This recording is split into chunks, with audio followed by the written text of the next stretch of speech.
Hola, oyentes de Radio Sefarado. Hoy tenemos la oportunidad de hablar con una socióloga israelí que nos va a comentar sobre el tema de la violencia sexual y la violencia de género en el entorno belicista de lo que ha pasado desde el 7 de octubre del 2023. Estamos hablando con Jessica Nevó desde Israel. ¿Qué tal, Jessica?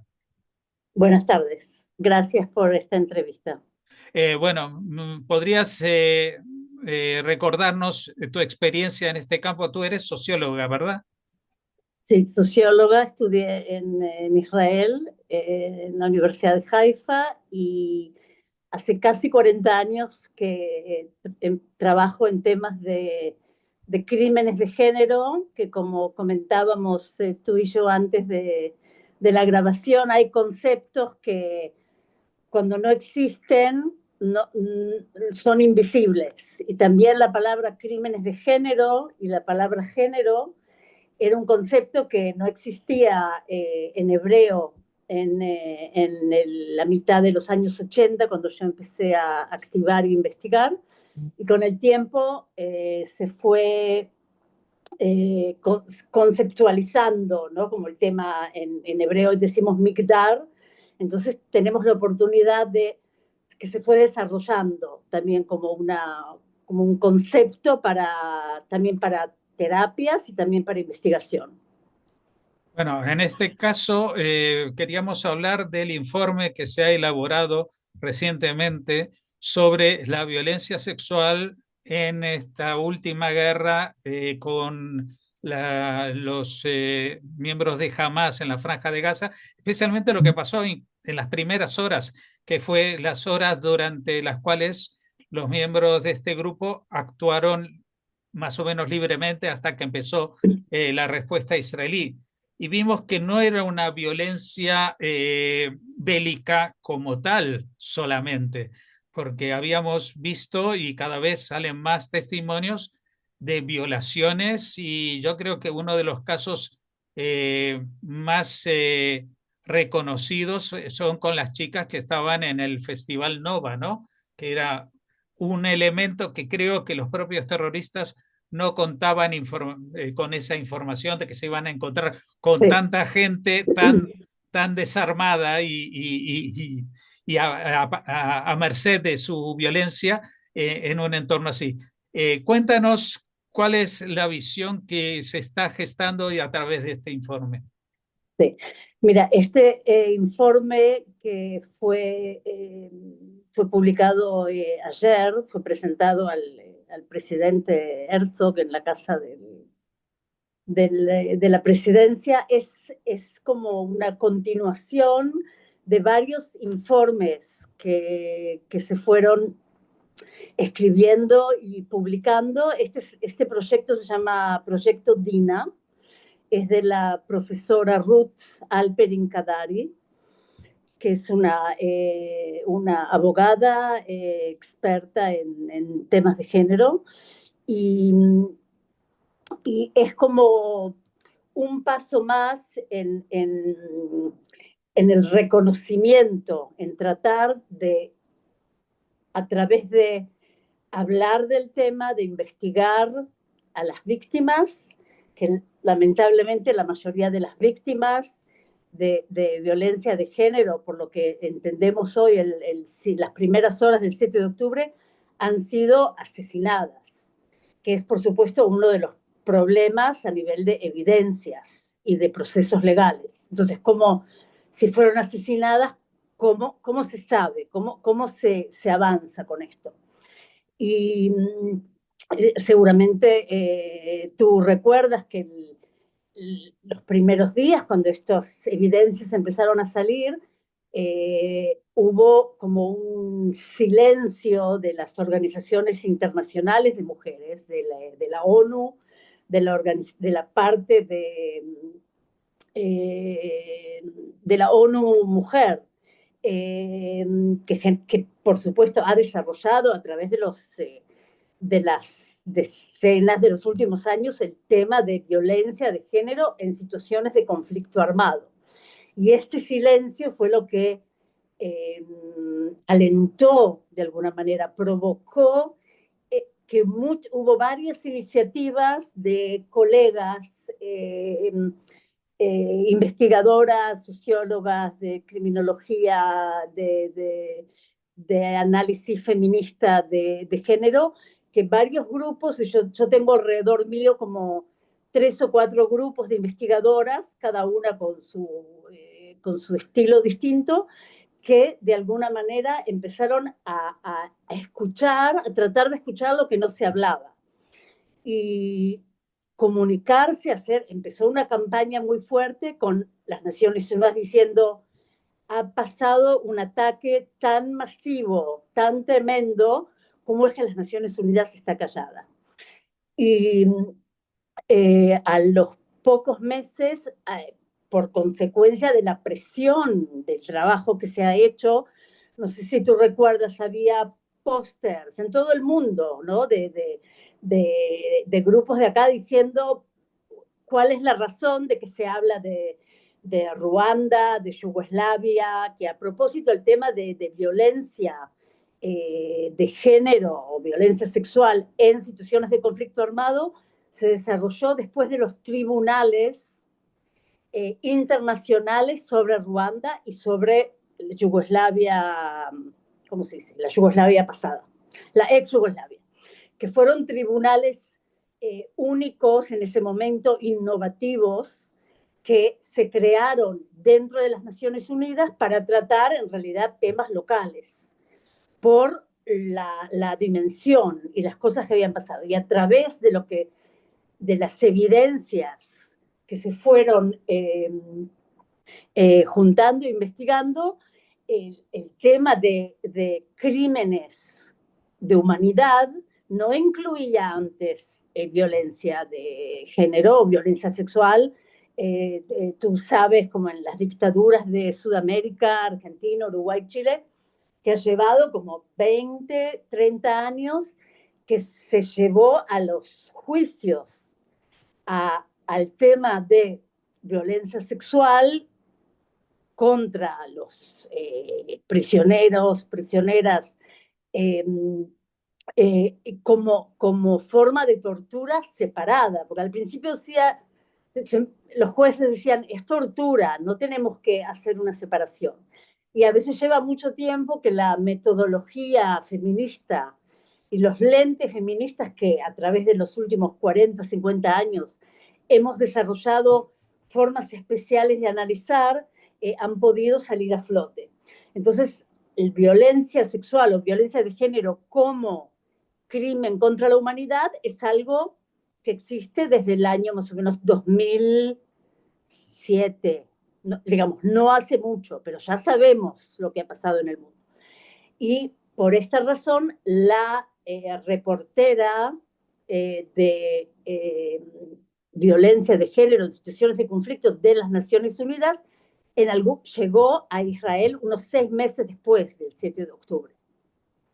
Llegó a Israel porque era tanta digamos, las evidencias eran tan fuertes, y ella vino y se encontró con todas las colegas y con las víctimas y con las familias, y una de las estrategias, ¿sí se dice estrategias? Sí, que hemos tenido que desarrollar es cómo se investiga esto y cómo se saca fuera cuando la mayoría de las víctimas fueron asesinadas, cuando la mayoría de las víctimas, las sobrevivientes, no van a hablar del tema en forma inmediata y a lo mejor no van a hablar del tema nunca. Entonces, ¿cómo tenemos algún tipo de testimonios? Entonces, en ese momento hemos logrado, desde los distintos grupos de trabajo, presentar también a las Naciones Unidas, y la reportera esta publicó su tipo de reporte. Y en este último reporte, en realidad el que salió ayer, hay como un tejido de todos los reportes hasta ahora. Y una de las conclusiones que hemos tenido que sacar es, cuando no hay evidencias primarias, es importante que también ¿cómo se dice? El paradigma legal dé otro tipo de peso a las evidencias de ser un testigo de lo que viste. Fuiste testigo, ayúdame con la palabra, Sí, testigo testigo, ocular. testigo ocular. Porque entonces se empezaron a hacer otras preguntas. ¿Quiénes, por ejemplo, en la fiesta esta de Nova, en la fiesta Nova empezó a de a poco, en forma muy delicada, a preguntar a hombres y mujeres que llegaron a terapia, que llegaron a los hospitales, si ellos habían sido, qué tipo de violencia habían sido testigos. Y ahí empezaron a venir los testimonios oculares y los testimonios que a nivel de la justicia criminal son mucho, que tienen un peso mucho menor, el testimonio de oído, como se dice.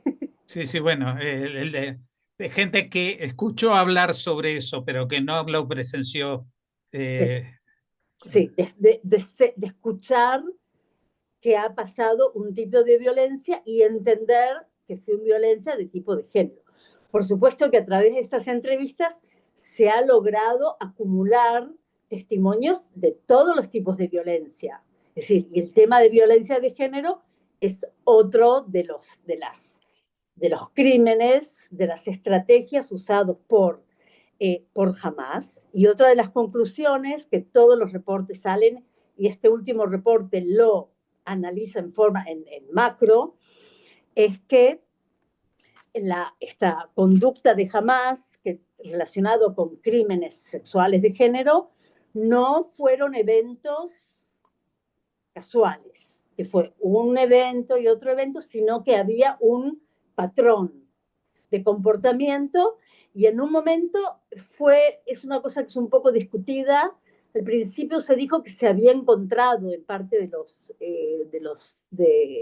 Hamas que fueron muertos ese día, en sus mochilas, un tipo de como de directorio que decían, tenían ahí los mapas de los kibutzim y también un tipo de guía de comportamiento de cómo ser violento contra las mujeres, cómo ser violento en temas de sexualidad, como que había algo así y cuando se empiezan a analizar, más o menos en este último reporte, hay como 100 testimonios distintos. Ahora, esos 100 testimonios son avalados por, digamos, cada uno de ellos, digamos, 5 o 6 personas o 10 han hablado de ese mismo caso, ¿entendés? Pero 100 son más o menos lo que se pudo diferenciar y lo que es importante cuando nosotros hablamos del 7 de octubre y las primeras horas, es que el 7 de octubre no terminó hasta ahora,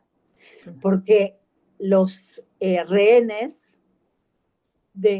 ahora, lamentablemente, me parece que la única mujer que no vive, que está todavía en Gaza, pero cuando empezaron a volver las mujeres y las mujeres jóvenes, y hubo algunos casos también de hombres en diciembre de 2023 y en marzo, sí, el último 2020, cinco. 2025, los casos de violencia sexual de género empezaron el 7 de octubre y siguieron parte de las mujeres que fueron secuestradas en el cautiverio. Ujú. Entonces, cuando las mujeres empezaron a volver o empezaron a contar de sus experiencias personales, fueron las primeras que al volver empezaron a decir en forma, eso es lo que se llama el testimonio personal, que en los juicios, en, en, el sistema criminal, no se lo pone en cuestión. Una persona dice, a mí me pasó esto y esto y esto. Ujú. Entonces fueron entrevistas, realmente mujeres con mucho valor, que fueron entrevistadas también en el New York Times. Al principio no en la prensa hebrea, fueron entrevistadas en inglés, viajaron a las Naciones Unidas en forma personal y hablaron, viajaron a los viajes acompañaron a Netanyahu cuando se encontró con Trump al principio, empezaron a hablar, y de a poco tenemos los testimonios primeros de las mujeres rehenes que volvieron y cuentan lo que les pasaron a ellas. Tenemos también las rehenes que cuentan, hombres y mujeres que cuentan lo que ellos escucharon que le pasaron a otros, y en forma muy, muy cruel y dolorosa tenemos todas las evidencias forenses de patrones que fueron analizados en la cantidad de 1.300, 1.400 cadáveres, que se puede analizar qué tipo de evidencias forenses, y lo único que te menciono como una cosa, digamos, de la nueva tecnología y de la nueva, el periodo que vivimos, de las cámaras, que también los mismos jamás, ellos que filmaban para transmitir directamente y para vanagloriarse, para todo, y cuando fueron encontradas esas cámaras, parte dentro de Israel, y parte de esas cámaras fueron encontradas después en las cuevas, en los túneles. En los túneles en Gaza. Y toda esa información que ellos en realidad filmaron, a veces uno dice, en especial lo que hace un criminal o un delincuente es ocultar lo que hace. Y eso es en realidad, es como diciendo, miren, llévenos a juicio, miren lo que estamos diciendo. Entonces, toda esa información también se fue analizada. Justamente sobre esto que estabas hablando de vanagloriarse, no sé, porque cuando hay tiempos de guerra siempre circulan muchas informaciones que no están contrastadas, etcétera, pero esta gente parece, según tengo entendido, en gente que es religiosa en su concepto, pues seguidores del Corán, donde se explicita que uno no puede violar, Eso pero, sí. pero ellos tenían como una especie de permiso especial de los líderes religiosos para hacerlo. Sí. Fue parte como de el adoctrinamiento que les fueron haciendo a toda esta gente que se fue preparando, es decir, ahora sabemos que por lo menos 4 años existía este plan en forma concreta, ¿no? Con todo también lo que se va analizando de todo lo que, de todas las señales, ¿no? Que es parte de la herida que vive la sociedad israelí, todas las señales que había y que por razones que todavía no se entienden, los servicios de inteligencia, el Mossad, el Shabak, es parte de esa información fue perdida, pero por lo menos 4 años que había este plan, y parte del adoctrinamiento fue que se recibía un permiso, sí, un permiso especial del Corán, y fue como que esto es parte de las órdenes que recibieron. Bueno, dime, quería hacerte una pregunta. Este tipo de crimen, como mencionabas al principio, no es la primera vez que uno se enfrenta a tipos de crímenes que no están contemplados o que no tienen un nombre específico, porque, por ejemplo, no es lo mismo que incluso en las leyes de España, durante mucho tiempo, el antisemitismo se juzgaba como caso de racismo, pero no es lo mismo, es un caso más específico y tiene su propia definición. Y en los crímenes de violencia sexual en momentos de guerra tendrían que tener una tipificación ajustada y ser juzgado como crímenes de guerra, ¿no? A pesar de que tú eres socióloga y no experta en leyes, se está avanzando en ese tema. Hay una iniciativa para llevar esto a los, no sé cuáles son los círculos en los cuales, por ejemplo, se proclaman leyes que tienen que ver con los derechos humanos. Sí. Bueno, por supuesto que hay muchísimas barreras, muchísimos desafíos, y una de las cosas que se puede decir es que la, las instituciones en Israel, generalmente cuando se ocupan de crímenes de género, crímenes sexuales, se ocupan de lo que se llama los crímenes en tiempos ordinarios, entre comillas, en tiempos no de guerra. cuando hay casos que en forma individual una mujer va a la policía y dice lo que le pasó, que también eso pues, sabemos, ¿no? Que menos del 10% de los casos más o menos llegan a la ley criminal. Entonces, eh, la sociedad de Israel, los sistemas de salud, de welfare, de bienestar social, de justicia, no estaban preparados porque nunca había pasado a tal situación de un ataque de masas, de la delincuencia en forma masiva de muchos hombres haciendo lo mismo contra muchas personas o contra muchas mujeres. Entonces, no hubo en ese momento, aparte de todo el shock y el caos, no se guardaron evidencias y todas las áreas donde esto fue pasando, el reporte recalca que en especial hubo 6 zonas determinadas donde se repetían los patrones, ¿no? La parte de la fiesta, en la base militar de Nahal Oz, un camino determinado, una autopista y 2 o 3 kibutzim. Nir Oz y Kfar Aza, donde esto fue pasando. Hasta hace una semana, estas zonas, casi 2 años, fueron convertidas en zonas militares que nadie podía vivir. Entonces, no se fueron guardando las evidencias.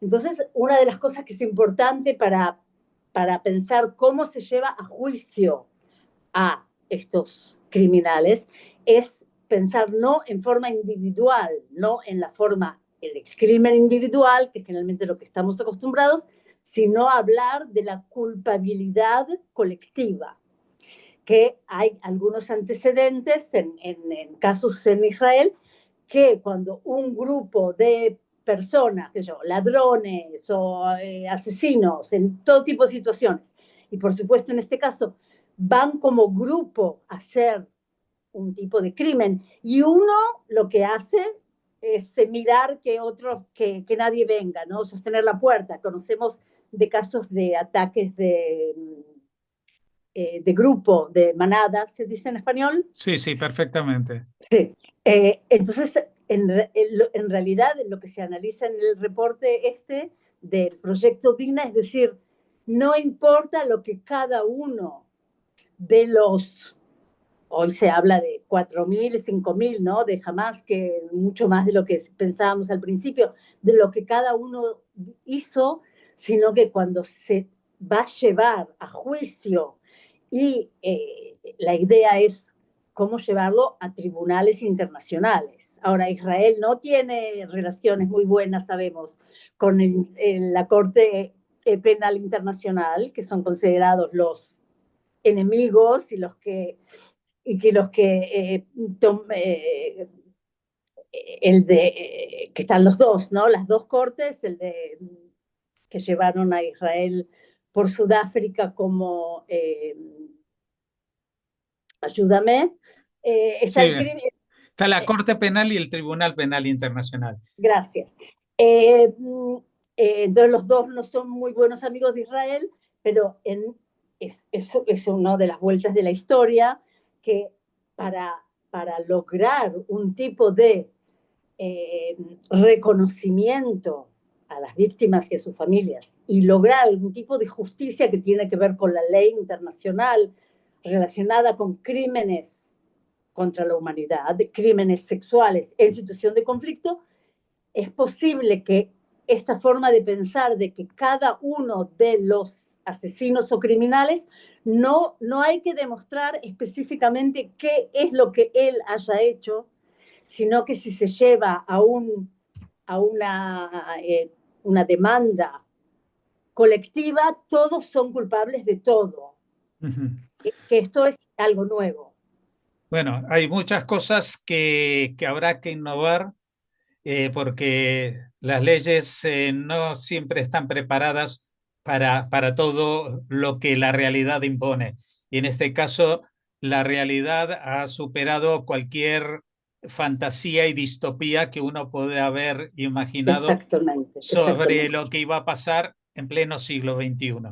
Te agradecemos mucho que nos hayas atendido, Jessica. Jessica Nevó, socióloga israelí que trabaja desde hace mucho tiempo en este tipo de situaciones, en tiempos no de guerra, pero que ahora une fuerzas y esfuerzos con todas las asociaciones que puedan hacer avanzar este tema, no solamente para proteger o dar cobijo a las violadas de Israel, que esa situación ya la han vivido, De sino llevarlo a algo internacional, para que exacto. sea una cuestión que tenga efecto internacional inmediato en cualquier conflicto que se desate.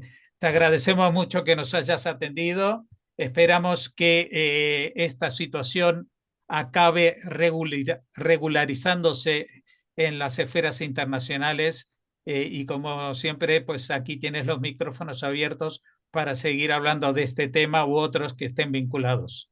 Muchas gracias. Muchas gracias a ustedes.